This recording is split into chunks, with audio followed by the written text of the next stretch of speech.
Hello guys, welcome back to my channel NABD. প্রথমে গেস ক্ষমা চেয়েছি লেট হওয়ার জন্য। আমার পরীক্ষা চলার কারণে আমি ভিডিও ছাড়তে পারিনি। তো যাই হোক, চলো মূল এক্সপ্লেনেশনে চলে যাওয়া যাক।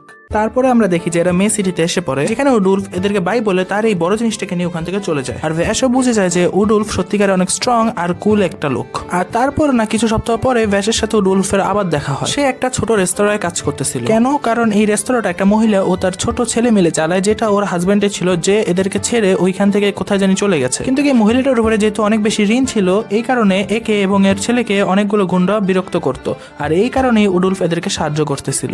তো এখন কি তুমি সবসময় এদের সাথে থাকবে? না, যেহেতু তুমি এখানে এসে পড়েছো ভ্যাস দ্য হিউম্যান টর্নেডো, তো আর না। আর উডুলফ না ভাই ভ্যাসের নাম একটা শুটিং কম্পিটিশনে দিয়ে দেয়। ভ্যাস যদি জিতে যায় তাহলে সে অনেক বেশি টাকা পাবে এবং এই মহিলা ও তার বাচ্চাকে সাহায্য করতে পারবে। আর ভ্যাস তো ভাই কম বদমাশও ছিল না, সে উডুলফের নাম ওই কম্পিটিশনেও দিয়ে দেয়। আর প্রথমে তো কারো বিশ্বাস হচ্ছিল না যে এ আসল ভ্যাস দ্য হিউম্যান টর্নেডো, কিন্তু ভাই এর শুটিং স্কিল দেখে সবাই বুঝে যায় যে এই আসল ভ্যাস দ্য হিউম্যান টর্নেডো। সে কাউকে জানে না মেরে উডুলফের সাথে ফাইনাল রাউন্ডে পৌঁছে যায়। আর উডুলফও ভাই অনেক ভালো একজন শুটার। আর এখন ভাই যেহেতু এরা দুইজনে ফাইনাল রাউন্ডে এসে পড়েছে, তাই উডুলফ তার নামকে ওই কম্পিটিশন থেকে সরিয়ে ফেলতেই যাচ্ছিল, কারণ তখন ভ্যাস জিতে যাবে আর এরা এদের টাকাও পেয়ে যাবে। কিন্তু ভাই এই লোকটা উডুলফকে এই দুইজনকে দেখে ব্ল্যাকমেল করে যাতে এ ভ্যাসকে মেরে ফেলে আর ভ্যাসের উপরে 60,000 কোটি টাকার বাউন্ডিটা সে নিতে পারে। আর তখন এই বেচারা আর কি করবে, এ আর ভ্যাস একজন একজনের সাথে লড়াই শুরু করে দেয়। এই দুজনে অনেক বেশি ভালো গান ফাইটার ছিল আর এরা দুইজনই একে অপরের যোগ্য অপোনেন্টও ছিল। কিন্তু তখন এই লড়াইয়ের মাঝখানে উডুলফ ভ্যাসকে সবকিছু বুঝিয়ে দেয় আর এরা দুইজনে দুইজনের হাতে গুলি মেরে দেয় আর বেহোশ হওয়ার অ্যাক্টিং করে, যেই কারণে গুন্ডাগুলো ওদের দুজনের কাছ থেকে সরে যায় এবং এরা সবাই তাদের দিকে আসতে শুরু করে।